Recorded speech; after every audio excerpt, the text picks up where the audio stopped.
America is a place where for hundreds of years, people from all over the globe have come together for opportunity. It's an ideal secured by our Constitution and preserved by our fair and free elections which allow we the people to govern ourselves.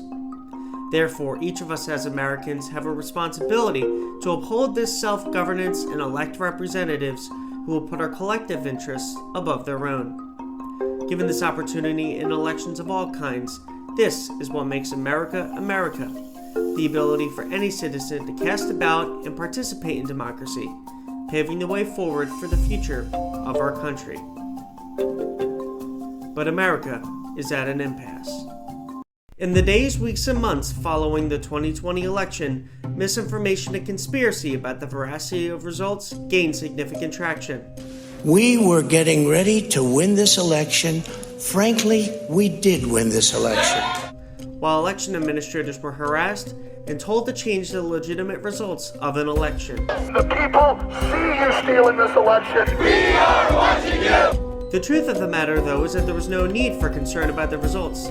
Recounts ensued without meaningful difference, and challenges went to court with dozens of defeats. President Trump suffering yet another stinging legal setback tonight. Joe Biden won the 2020 presidential election.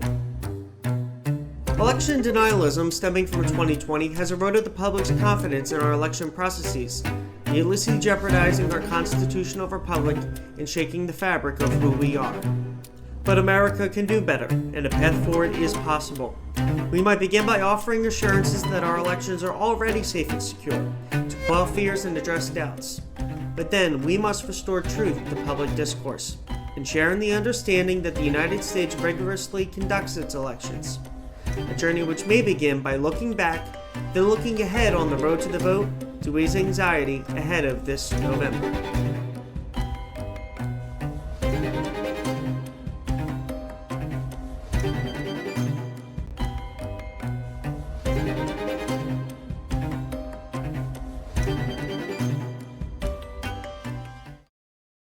Hello everyone, my name is Connor Reed and I'm proud to bring you Country First Action Foundation's latest production, The Road to the Vote. A nonprofit organization, Country First Action Foundation is dedicated to educating you on the democratic process and helping you better understand the ways to get engaged. We're bringing you this message today to demonstrate what took place during the 2020 elections, illuminate the safeguards in place to protect against malfeasance, and restore your faith in the election process. Moving past 2020, looking forward to 2024 and beyond, we must share the claims of widespread fraud were nothing more than falsehoods, and rekindle hope in those with questions to feel no need for alarm. We must stand with our election workers and push back on those who incite more division and distrust. Your vote matters, your vote counts, and your vote will be protected. Across the country, there are a variety of ways for voters to cast a ballot this November. The most popular one, of course, is to cast a ballot in person on Election Day. Now, during the COVID-19 pandemic, we saw alternatives to in-person Election Day voting become far more common in light of local gathering restrictions. One of said methods was early in-person voting. Many states and municipalities even today have dates that an individual can go and cast their ballot in person prior to Election Day, allowing flexibility for the broader electorate to participate. Each state and municipality will have a different time frame in which this type of voting is permissible, so make sure to contact your local clerk or election administrator to verify its availability. To cast a ballot this way is generally very simple. Arrive at the polling location during the specified time that they are open, generally at the clerk's office or local municipal building. Receive a ballot and cast it. This way, voting is good for people who might work during Election Day or traveling in out of town. Like in-person Election Day voting, this type of voting is overseen by government employees and others who are considered to be election workers. The other way for individuals to cast their ballot this year is through absentee voting or vote by mail. This form of voting involves the election administrator mailing the voter a ballot and the voter returning it once completed. In most municipalities, voters will have to request an absentee ballot be delivered to their address, and in many states, voters will have to request an absentee ballot for each election in which they would like to vote by mail, while some states will automatically send you one after you've already registered to vote in this way. Voting by mail is great for those who might not be in their home state on Election Day, like college students, or those who are tied up by work or family obligations. Mail ballots are a secure way to vote for the reasons I will outline shortly and have been in use since the Civil War. To demonstrate the security features of mail-in voting, this November I decided to vote by mail, so I can walk you through the security measures in place that make mail-in voting a safe option. In turn, I hope you'll stick around and see how the road to the vote is paved. Now, let's look at how votes are processed and counted. For early electronic and election day voting, the voter will fill out and submit the ballot into the counting machine or make their selection on screen. The machine then adds up all of the votes for each individual race from the information on the ballot. The tallies or counts are then uploaded to a central processing center, sometimes referred to as a central count. How that information is uploaded will vary from state to state. Some machines have USB sticks inside of them that information is loaded onto. Then, at the end of Election Day, all of the sticks are gathered and transported to the central processing center. Sometimes, at the polling locations, poll workers will combine all of the information onto one USB stick and transport that to the central count. In other states and municipalities, the ballot tabulation machines will upload the information over Wi-Fi to the central counting location. For mail-in or paper early voting, the timeline on this is going to depend if the state's elected officials have passed legislation to allow pre-processing, that is, the processing of mail-in ballots prior to Election Day. This can be helpful because it allows states to handle a backlog of paper ballots before Election Day begins, allowing the results to be announced quicker and preventing a delay in tabulation. However, in some states, mail-in ballots can only be processed or counted at the beginning of the morning of Election Day. That is why during the 2020 presidential election, we saw the count go on in some states for several days. It took more man-hours post-election to make sure all votes were counted. This was a product of policy, not fraud. In most states, the process for collecting and processing votes from either early in-person paper voting or vote by mail is the same. When voting early in person in most states, before the ballots are collected, the voter would place the ballot into a secrecy envelope and then the mailing envelope. The voter would then have the envelope signed or witnessed by a designated poll worker or election administrator. If a person would vote by mail, the voter would follow a similar process in storing and signing off the vote before submitting it. This will play a part in signature matching to be approved by election administrators to prevent fraud. Mail-in ballots are generally sent back to the same address that the early in-person voting is held. This keeps all of the ballots at the same place in most cases. These ballots are inputted individually into the voter tabulation machines and are then processed and counted the same way as voters that cast a ballot on Election Day. Now, what exactly is a central processing center? A central counter is a regional location that makes it easier to submit the votes collected from ballots at all of the polling locations within a jurisdiction and combine them as a single report. Now, why would a central count be needed? Well, in some small municipalities it might not be needed if only one or two polling locations are required to accommodate voting demand. In this case, the votes would be collected and processed either at said polling locations or taken directly to the election administration office for that municipality. In more populated areas, however, there might be 8 or 10 polling locations across a single city, so the most efficient way for election workers to collect and process data for uploading to the state would be to send it all to a central location for a single report. Here, election administration workers can process all of the data at once for both efficiency and transparency. Any issues with the data being collected can be analyzed and corrected by the election admin officials at this location as well. After looking at the means of processing and counting ballots, you may be thinking that a key issue surrounding this would be the transport of the data itself. Well, in the case of states with Wi-Fi uploading, there's nothing more needed than data collection and the upload over a secure server. This process is monitored by the state's election authority, with the Wi-Fi upload protected by poll workers on one end and the state's election administration officials on the other. In other states like Wisconsin and Georgia, the data is put onto the USB sticks mentioned a moment ago. These sticks are then transported by the election officials at the polling location to the central count. If you think that a poll worker driving the stick to another location will leave room for fraud to occur, you should be comforted in knowing that this transportation is actually often followed by a member of local law enforcement to ensure that the USB stick is safe. Political staff of both Democrats and Republicans can also follow this transport to make sure the USB is protected, signing the poll logs to monitor its chain of custody. In most cases, the USB sticks are placed into a secure box that can only be accessed by law enforcement or the election administrators themselves.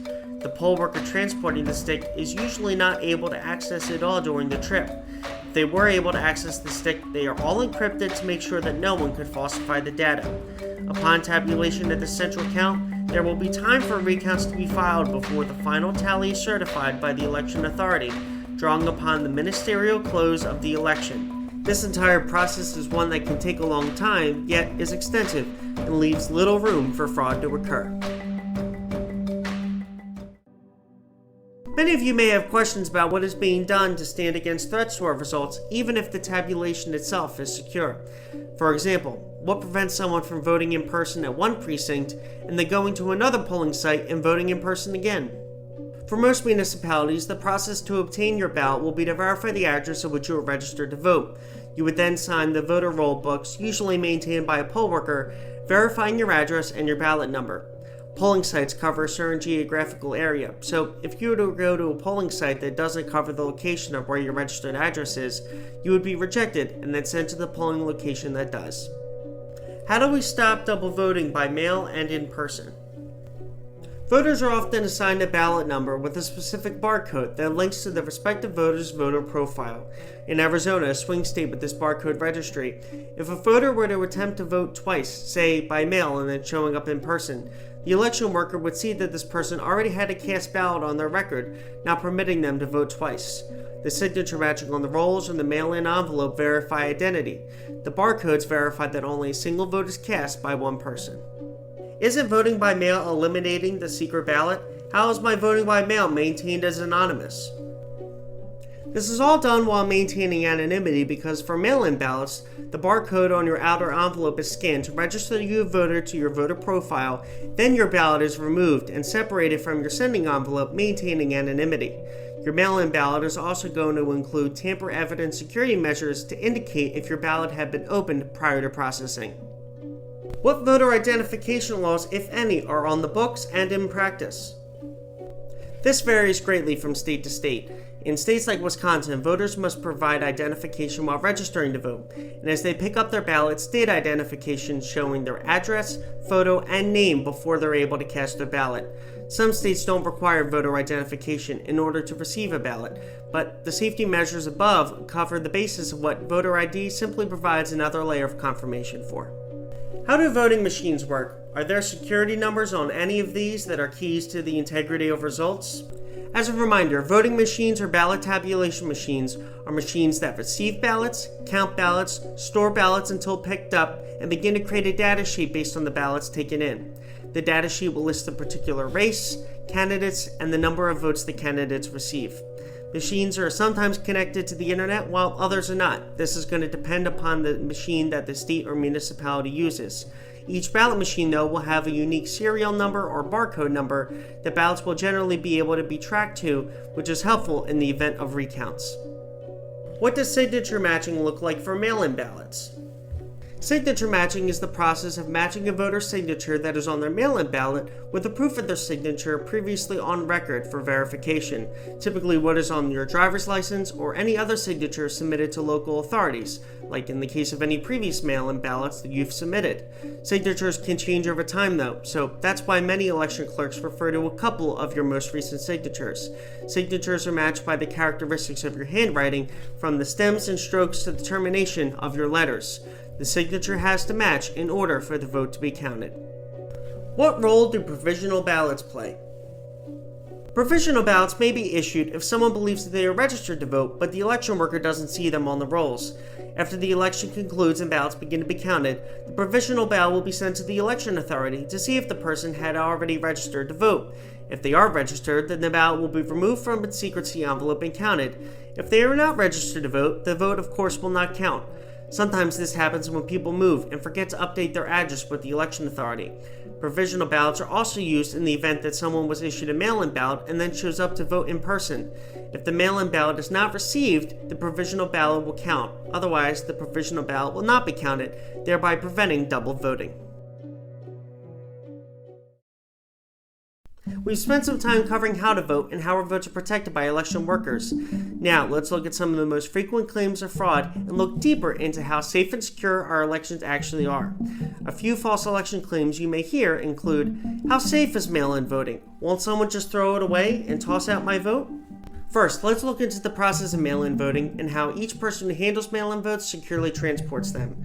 When a voter completes their ballot and mails it in, each postal worker for USPS who handles the ballots is considered to be a government employee.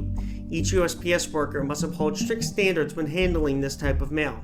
There's also severe legal consequences for mail carriers and regular citizens who mishandle absentee ballots. When the ballot arrives at the location to be counted or processed, there are multiple eyes on each ballot. The individual overseeing the removal of the ballot and inserting into the tabulation machine will have a witness as well. The ballot is always overseen by a witness at the counting location. Next, are those drop boxes actually secure?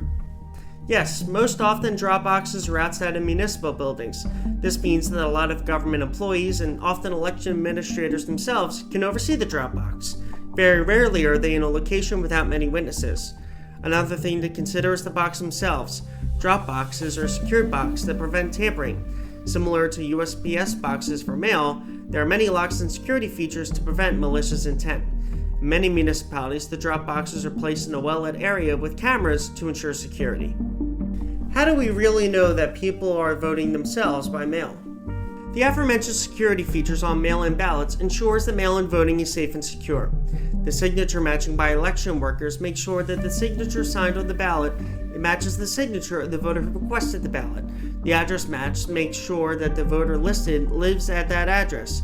And once this identity verification is done, the barcode makes sure that the voter profile is matched to the singular voting activity to prevent double voting. Signing a mail-in ballot is also done under penalty of law, so if and when any of these security measures were to pick up on the rare instances of fraud in this country, it would be detected and referred to the authorities for investigation. Aren't there a lot of votes from dead people or illegal immigrants? This is mostly false information. It is possible for an older individual to pass away between the time that they mail in their ballot and the election occurring. Different states are going to have different laws around the very rare instances that this applies to, and whether or not that's still a legal vote. However, the notion that there is widespread dead people voting or non-citizens voting at large, now that is total misinformation. First, it is illegal both at the federal and state level for non-citizens to vote in federal and state elections. These laws are strictly enforced with severe consequences. But for those who say that legal fears are seldom a deterrent to bad actors, rarely do non-citizens get to the point of being able to vote. On state voter registration forms, there's going to be a question about citizenship. Answering no, of course, is not going to register someone to vote, but answering yes and in the affirmative is going to be examined across a myriad of government resources and records to uphold one's declaration and affirm its accuracy. Non-citizens who lie about their citizenship status on said forms face potential imprisonment and deportation. Still think that's not enough, though, to stop illegal registration? Then let's look at evidence of the system working. Recently, Republican Georgia Secretary of State Brad Raffensperger revealed that over a 25-year period from 1997 to 2022, a total of 1,634 potential non-citizens tried to register to vote in the state, but 0 were placed on the rolls. In the event of a system breakdown, the actual cases of non-citizens voting are exceedingly rare. In 2017, Republican Ohio Secretary of State John Husted found that 126 non-citizens voted in the state in the previous 5 years, less than 0.002% of the near 8 million registered voters in the state. The idea that non-citizens are voting at a grand scale is just false. The myth of dead people also voting at a grand scale is also just plain false. Could a relative of a deceased individual fill out their ballot and attempt to vote? Possibly, but like how we mentioned earlier, most states require you to request mail-in ballots after a certain amount of time. Even in states that conduct elections fully by mail, with signature matching in states with or without voter ID, it's nearly impossible for dead people to vote, let alone at large. Wasn't there a midnight drop in Pennsylvania that gave Biden the victory? Pre-processing was not allowed at the time, meaning that mail-in totals could only be processed after polls were closed. This delay in results, or midnight drop, was not because votes were miraculously found or fraudulently manufactured. The totals came in overnight because that was the only time they could legally be processed and counted. In a pandemic election, when such a large percentage of the population voted by mail, this legislated delay over when mail-in ballots could be processed and counted placed an undue burden on election workers after polls closed, preventing a winner from being announced in Pennsylvania on Election Day.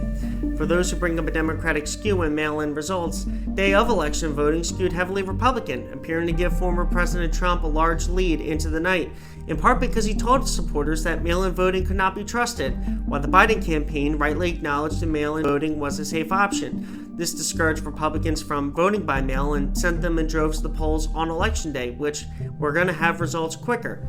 This produced a false lead of red mirage in early Wednesday morning. It's possible that in some states in 2024, as seen in 2020, we might not know the winner until later in the week, and that the leader in the state by the end of Election Day is not going to be the winner at the end of counting. Again, this is not because of fraud, but because of policy decisions.